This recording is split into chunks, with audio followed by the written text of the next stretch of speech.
بل أكثرهم لا يؤمنون صدق الله المولانا العظيم وصدق رسوله النبي الحبيب الكريم ربي صل وسلم وبارك عليه উপস্থিত হযরতে মুসল্লিন আযম রাহিমানি ওয়া রাহিমাকুমুল্লাহু তাআলা আসসালামু আলাইকুম ওয়া রাহমাতুল্লাহি তাআলা ওয়া বারাকাতুহু।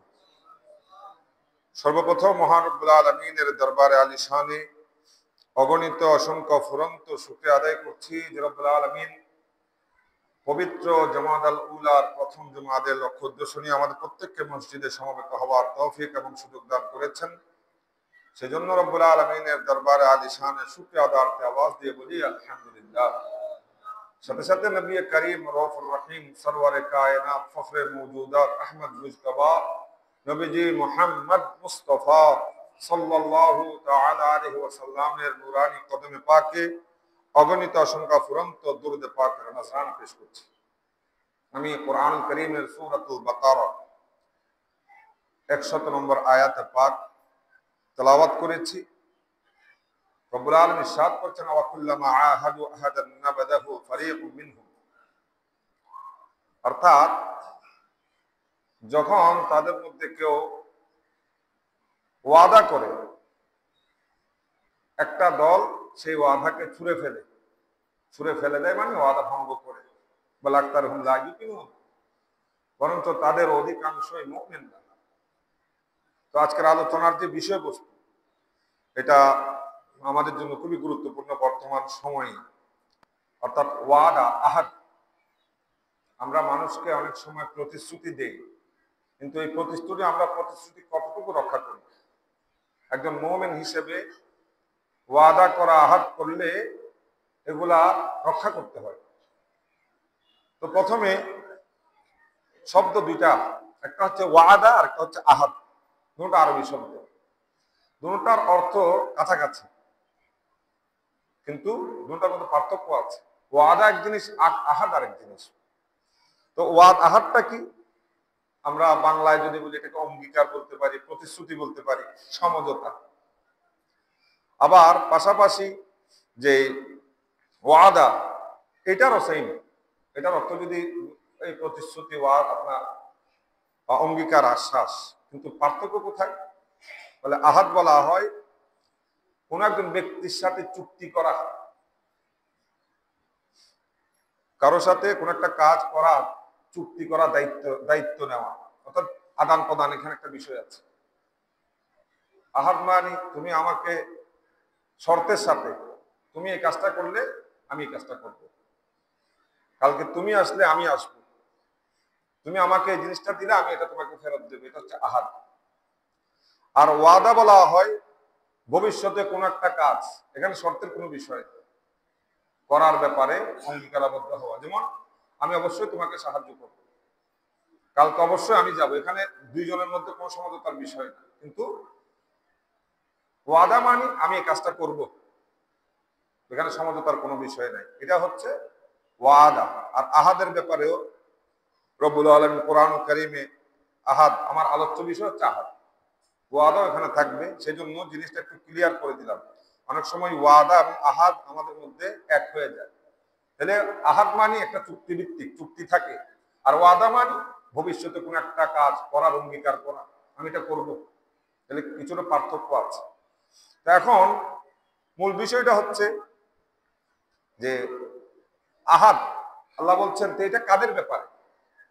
তাফসীর সিরাতুল জিনানের মধ্যে ব্যাখ্যা আসছে, এটা মূলত বনী ইসরাইলের একটা চরিত্র ছিল আহাদ, তাদের প্রতিশ্রুতি অঙ্গীকার ভঙ্গ করা, এটা তাদের একটা চরিত্র ছিল। তারা একদল ওয়াদা করেছে, আর একটা দল সেটা ভেঙে দিয়েছে। বলে আমরা এই আহাদটা আমরা মানি না, প্রতিশ্রুতিটা মানি না। কেন? কারণ তারা তাওরাতের উপর ঈমান তারা রাখে নাই। তো তাওরাতের উপর যেহেতু তাদের ঈমান নাই, আহাদ ভঙ্গ করলে এটা যে গুনাহ সেটাও তারা মানত না। যার কারণে রব্বুল আলামিন তাদের বিষয়টা কোরআন কারীমের মধ্যে স্পষ্ট করে দিয়েছেন। শুধু তাই না, এই যে বনী ইসরাইল দুইটা ওয়াদা ভঙ্গ করেছেন প্রসিদ্ধ। একটা আল্লাহর সাথে করা আহাদ, ওয়াদা মানে এখানে আহাদ বুঝাচ্ছে। একটা প্রতিশ্রুতি মওলার সাথে করে ভঙ্গ করেছে, আর একটা আমার নবীজির সাথে করে ভঙ্গ করেছে। প্রথম যে প্রতিশ্রুতি অঙ্গীকার সেটা মওলার সাথে কোনটা? যে আল্লাহ তাদের থেকে ওয়াদা নিয়েছিলেন, এরা নবীদের থেকে একটা ওয়াদা নিয়েছেন। অর্থাৎ নবীজি যখন তোমাদের মধ্যে আসবে, বনী ইসরাইলের ওয়াদাটা কি? আমার হাবিব যখন তোমাদের মধ্যে আসবে তখন তোমরা আমার হাবিবকে নবী হিসেবে গ্রহণ করতে হবে, রাসূল কারীম সাল্লাল্লাহু আলাইহি ওয়াসাল্লামকে নবী হিসেবে গ্রহণ করতে হবে। কিন্তু তারা সেই ওয়াদাটা গ্রহণ করে নাই, আপনার পালন করে নাই। কারণ কোরআন কারীমে রব্বুল আলামিন সূরাতুল বাকারা 40 নম্বর আয়াত আল্লাহ বলছেন, আউফু বিআহদি উফি বিআহদিকুম, তোমরা আমার সাথে কৃত প্রতিশ্রুতিটা পূরণ করো, অঙ্গীকার পূরণ করো। আমি আল্লাহ তোমাদের জন্য যে প্রতিশ্রুতি দিয়েছি সেটা আমিও পূরণ করো। তাহলে তাদেরকে নবীজি আসলে নবী হিসেবে মানতে হবে। এই ওয়াদাটা, এই প্রতিশ্রুতিটা, এই অঙ্গীকারটা তাদের থেকে নেওয়া হয়েছিল। কিন্তু এই ইহুদিরা নবীজি দুনিয়াতে আসার পরে আমার নবীকে নবী হিসেবে গ্রহণ করে। তাহলে প্রথমত আল্লাহর সাথে করা প্রতিশ্রুতি অঙ্গীকার ভঙ্গ করেছে একটা। দ্বিতীয় যে অঙ্গীকার, যেটা রাসূল কারীম সাল্লাল্লাহু আলাইহি ওয়াসাল্লামের সাথে তারা ভঙ্গ করেছে, সেটা কি? হিজরতের পরে মদিনা রাষ্ট্র যখন প্রতিষ্ঠিত হয় তখন মুসলমান ইহুদি সবাই তো একসাথে ছিলেন। তো ইহুদিদের সাথে একটা লিখিত চুক্তি করা হয়েছে। আহাদের এটা একটা বিষয়, আহাদের একটা শর্ত কি? লিখিত চুক্তি। এখানে লিখিত করেছেন যে মদিনা রাষ্ট্র যদি কোনো বহিঃশত্রু দ্বারা আক্রান্ত হয়, বাইরের কোনো শত্রু যদি মদিনা রাষ্ট্রকে আক্রমণ করে, সেক্ষেত্রে মুসলিম এবং ইহুদি একত্রিত হয়ে তাদের সে হামলা প্রতিহত করবে, তাদের মোকাবেলা করবে। এবং এই শর্তে তারা নবীর সাথে অঙ্গীকারাবদ্ধ হয়েছে, অঙ্গীকার করেছে। কিন্তু যখন মক্কার কুরাইশরা মদিনা শরীফের দিকে মদিনায় হামলা করার প্রিপারেশন করলো, তখন এই ইহুদিরা কুরাইশদের সাথে একত্রিত হয়ে মদিনার মুসলমানদের উপর হামলা করেছে। তাহলে এই যে দুইটা ওয়াদা, একটা আল্লাহর সাথে করা ওয়াদা, অঙ্গীকার, প্রতিশ্রুতি ভঙ্গ করেছে আহাদটা, দ্বিতীয়ত আমার নবীজির সাথে করা অঙ্গীকার তারা ভঙ্গ করেছে। তাহলে এখন মূল বিষয় কি? মূল বিষয় হচ্ছে যে ওয়াদা, আহাদ, প্রতিশ্রুতি অঙ্গীকার করে ভঙ্গ করা এটা মুসলমানের চরিত্র, এটা হচ্ছে কাফের মুশরিক ইহুদিদের চরিত্র।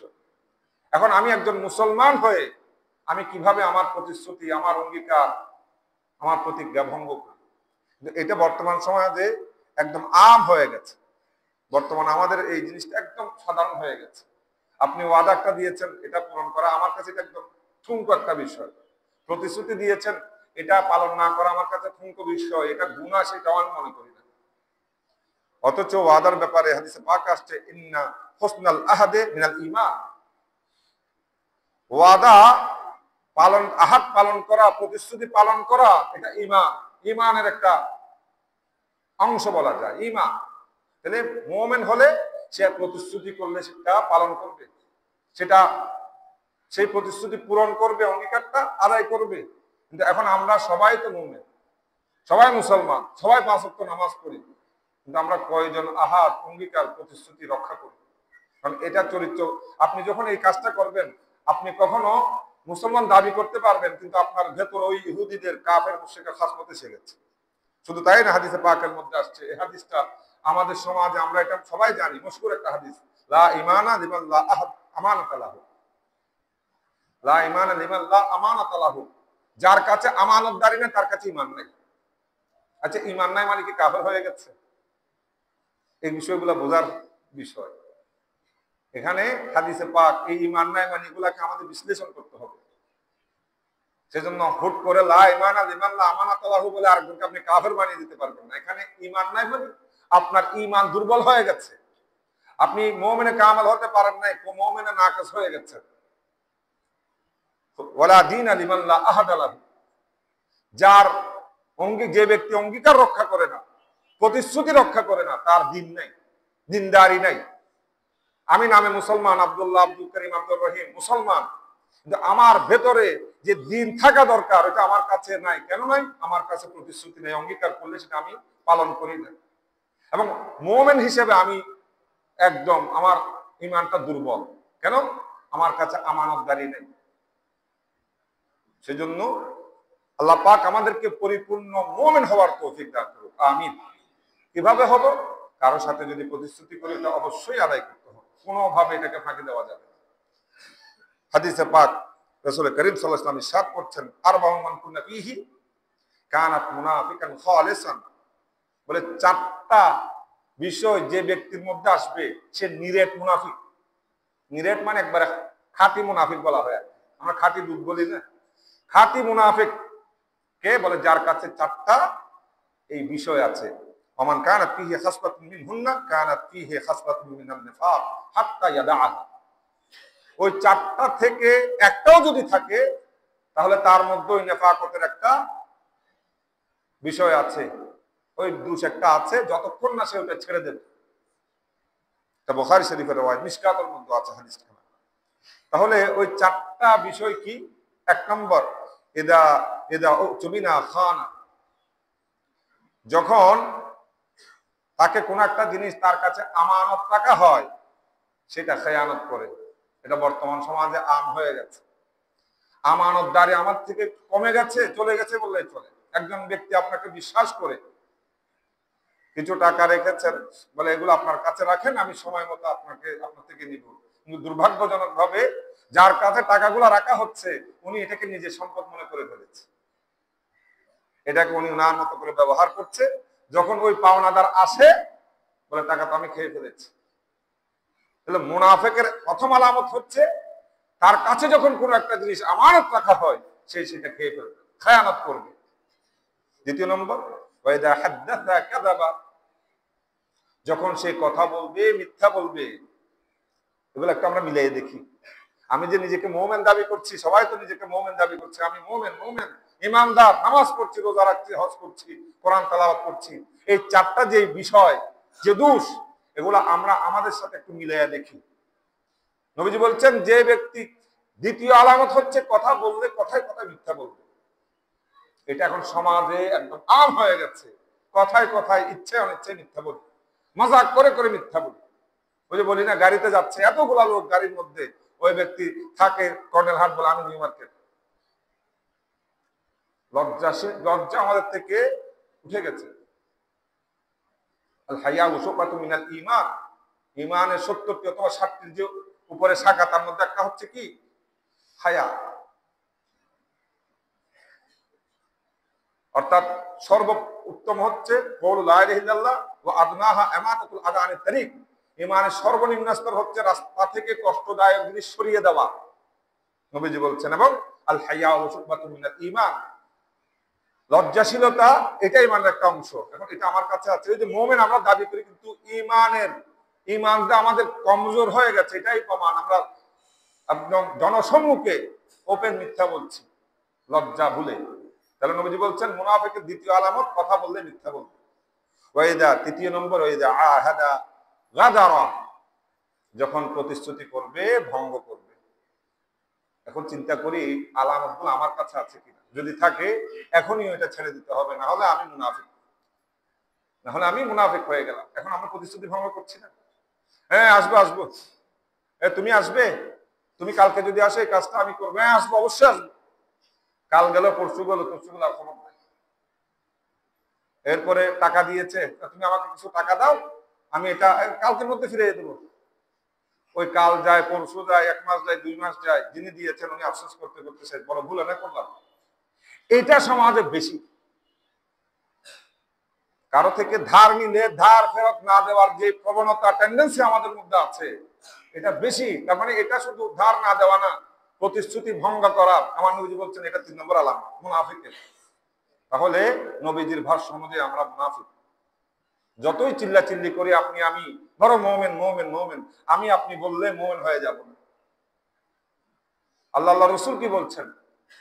যে মিসদাক আমাদেরকে নবীজি দিয়েছেন, ওই মিসদাকের মতো আমি আছি কিনা, যদি থাকি মুমিন, আর না থাকলে মুনাফিক, সোজা কথা। এরপরে বলছেন ওয়াইদা খাসামা ফাজারা। যখন ঝগড়া করবে গালিগালাজ অশ্লীল কথা বলবে, এটা আরো বেশি। কথার কথা, এখন তো ঝগড়া করা লাগে না, মজাক করে করে গালি দেয়। ওই যে আমি বললাম, বন্ধুকে মায়ের নাম ধরে গালি দিচ্ছে, বাবার নাম ধরে গালি দিচ্ছে। আল্লাহ ইয়াদুবিল্লাহ, কি এক অবস্থা। তা আপনি মোমেন কেমন হলেন? কারণ মোমেন হলে আপনি গালি দিতে পারেন না। এখন তো ঝগড়া দূরের কথা, হাসাহাসিতে গালিগালাজ হয়। আবার যাকে দিচ্ছে সে এমন কৃতি সন্তান, মা বাবাকে গালি দিচ্ছে, ওই সন্তান হেসে হেসে সেটা গ্রহণ করছে। তাহলে মুনাফিকের এই 4টা আলামত একটু আমরা আমাদের সাথে মিলিয়ে দেখবো আছে কিনা। যদি থাকে, আল্লাহ পাক রব্বুল আলামিন আমাদেরকে এই খাসলতগুলা পরিহার করে প্রকৃত মুমিন হওয়ার তৌফিক দান করুক, আমিন। কারণ আপনি যদি আপনার প্রতিজ্ঞা ভঙ্গ করেন, এটার ক্ষতি কি দেখেন। কোরআন কারীমের মধ্যে সূরা আলে ইমরান ৭৭ নম্বর আয়াতে পাকের মধ্যে আল্লাহ পাক ইরশাদ করছেন, উলাইকা লা খালাকা লাহুম ফিল আখিরাহ। যে ব্যক্তি প্রতিশ্রুতি ভঙ্গ করে, অঙ্গীকার ভঙ্গ করে, বলে আখিরাতে তার জন্য কিছু নাই। আমরা যাই করি না কেন, দিন শেষে আমাদের একটা আশা আছে যে আমি কবরে, আমি জান্নাতে যাব, কবরটা আমার আরামের হবে। এমন কোন বন্দা নাই এখানে, আপনি আমি বলি, কেউ এটা আমরা আশা করি না যে মরার পর আমি জাহান্নামে যাব। আমি যদি এটা কনফার্ম হয়ে যায় আমি মৃত্যুর পরে জাহান্নামে যাব, আমার আযাব হবে, একটা সেকেন্ড আপনি টিকতে পারবেন, বেঁচে থাকতে পারবেন? ওই টেনশনে তো মারা যাবে। আমাদের একটা উম্মীদ আছে, একটা আশা আছে যে আল্লাহ পাক রব্বুল আলামিন দয়ার মেহেরবানি করে ওনার হাবিবের রাসূল আমাদেরকে জান্নাত দিবে, কবর আমাদের জন্য জান্নাতের বাগান হবে, আরাম হবে। এই চিন্তা আছে বিদায় আমরা বেঁচে আছি। কিন্তু চিন্তাটা আছে, কিন্তু যে কাজ করলে কবর জান্নাতের বাগান হবে, ওই কাজ থেকে আমরা অনেক দূরে।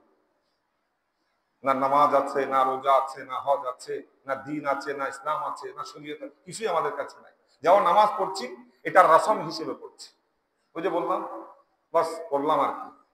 নামাজকে নামাজের মতো আমরা কয়জন আদায় করি? নামাজটা মাওলা আলীর মতো হতে হবে, নামাজটা সিদ্দিক আকবরের মতো হতে হবে, তখন নামাজ নামাজ হবে। এখন আমরা কোনো মতে আসি আর কি। তো যেটা বলছিলাম, যে ব্যক্তি ওয়াদা খেলাফ করবে, আল্লাহ বলছেন আখিরাতে তার জন্য কোনো কিছু নাই। লা ইউকাল্লিমুহুমুল্লাহু, আল্লাহ তাদের সাথে কথা বলবেন না কিয়ামতের ময়দানে। ওয়ালা ইয়ানজুরু ইলাইহিম ইয়াওমাল কিয়ামা, কিয়ামতের ময়দানে আল্লাহ পাক রব্বুল আলামিন তাদের দিকে রহমতের নজর দিবেন না। আচ্ছা, কিয়ামতের ময়দানে আল্লাহর রহমতের নজর যদি না হয়, আপনার আমার অবস্থা কি হবে একটু চিন্তা করছেন? কারণ ওই আল্লাহর রহমত ছাড়া তো বাঁচার কোনো সুযোগ নাই। ওয়ালা ইউযাক্কিহিম ওয়া লাহুম আযাবুন আলীম, আল্লাহ তাদেরকে পবিত্র করবেন না। শুধু তাই না, তাদের জন্য কষ্টদায়ক আযাব রয়েছে। এটা কাদের জন্য? এটা যারা প্রতিশ্রুতি ভঙ্গ করে, ওয়াদা ভঙ্গ করে, কথা দিয়ে কথা রাখে না, এই ধরনের ব্যক্তির অবস্থা কিয়ামতের ময়দানে কি হবে আল্লাহ পাক রব্বুল আলামিন কোরআন কারীমে স্পষ্ট করে দিয়েছেন। এরপরেও যদি আপনি আমি না বুঝি, আপনার আমার চেয়ে দুর্ভাগা আর কেউ নেই। এরকম না কিয়ামতের ময়দানে গিয়ে আপনি বলেন আল্লাহ, এগুলো তো আমি জানতাম না, শুনিও নাই কখনো। বারবার উলামায়ে কেরাম, খুতাবায়ে আযম এগুলা ক্লিয়ার করে দেওয়া দিচ্ছেন, তারপরও আমরা শয়তানের ওয়াসওয়াসায় পড়ে, ধোঁকায় পড়ে এগুলা করেই যাচ্ছি। তো করলে কি হবে? মৃত্যু পরবর্তী কবরে আযাব হবে, কিয়ামতের ময়দানটা আপনার আমার জন্য কঠিন হবে। ফলে প্রতিশ্রুতি এটাকে আমরা হালকা মনে করছি, একদম হালকা করে গেলাম না, কি হলো, কি হয়েছে, এটা কোনো সমস্যা না, গেলাম না আর কি, আর টাকা দিলাম না আর কি। এখন টাকা পেলে এই যে আরেকজনের হক ঋণ হিসেবে নিয়েছি, এটাকে না দেওয়াটা আমরা নিজেকে বড় চালাক মনে করি। বলে দিলাম না, কি হয়েছে, আমার ক্ষমতা, আমি বড় চালাক। বলে অমুক থেকে টাকা নিয়েছি কিন্তু দেই নাই, নিজেকে অনেক চালাক মনে করেন। এরকম কাক চালাক, এদের অবস্থা কবরে হাসরে খারাপ হবে। যার হক তাকে দিয়ে দিতে হবে।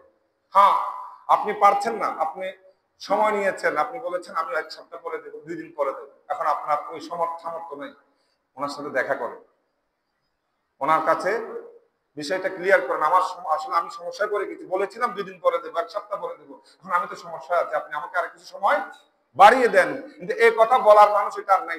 নেওয়ার পরে ওনার আর মোবাইল বন্ধ, ওনার চেহারা আর যিনি দেখছে দেখে না, গায়েব, টাকা নিয়ে গায়েব হয়ে গেছে। আজকে দিন ইসলাম থেকে দূরে থাকার কারণে সমাজ দিন দিন দিন দিন, আমাদের সমাজের অবস্থা দেখছেন, সোশ্যাল মিডিয়ায় ঢুকলে খুন খারাপি, রাহাজানি, মানুষের হক নষ্ট, দখলদারি, এই এত বেশি বেড়ে গেছে। এগুলার একটাই কারণ, আপনি আমি দিন থেকে, ইসলাম থেকে অনেক দূরে, দিনী শিক্ষার মধ্যে আমি নাই। এই জন্য আজকে সমাজে ফাতনা ফাসাদ। একজন মুসলমান যদি সঠিক মুসলমান মুমিন হয়ে চলাফেরা করে, সমাজে কোনো অশান্তি নেই, সমাজ শান্তি আর শান্তি থাকবে। কারণ ইসলামী শিক্ষাটা আপনাকে আমাকে দেয়।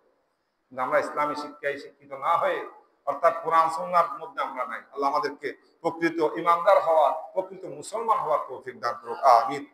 তাহলে যেটা বলছিলাম, এটা তো কোরআন কারীমের মধ্যে আল্লাহ পাক স্পষ্ট করে দিয়েছেন যে এখানে কয়টা বললাম, প্রথমত আখিরাতে, আয়াতের মধ্যে আল্লাহ স্পষ্ট করে দিয়েছেন আখিরাতে তার কোনো ইচ্ছা নাই। দ্বিতীয়ত আল্লাহ তার সাথে কথা বলবেন না। তৃতীয়ত আল্লাহ তার দিকে রহমতের নজর দিবেন না। চতুর্থত রব্বুল আলামিন ওই ব্যক্তিকে পবিত্র করবেন না। পঞ্চমত আল্লাহ তাকে কঠিন শাস্তি দিবেন। কাকে দিবেন?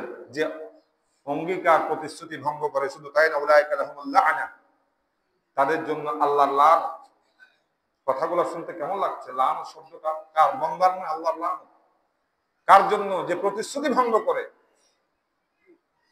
একটু চিন্তা করে দেখি, এগুলো আমাদের কাছে, এই বিষয়গুলা আমরা না জানার কারণে প্রতিশ্রুতিটাকে আমরা একদম ছোট করে দেখি। এটা সামান্য বিষয়। ওই যে বললাম গত জুমার মধ্যে পাকের যে নসিহতের মধ্যে বলেছিলাম যে আমরা যেটা জানি না ওইটা নিয়ে আমাদের মাতামাতি বেশি, যার কারণে গুনাহ কি সওয়াব কি এটা আমরা বুঝি না, গুনাহকে আমরা সওয়াব মনে করি।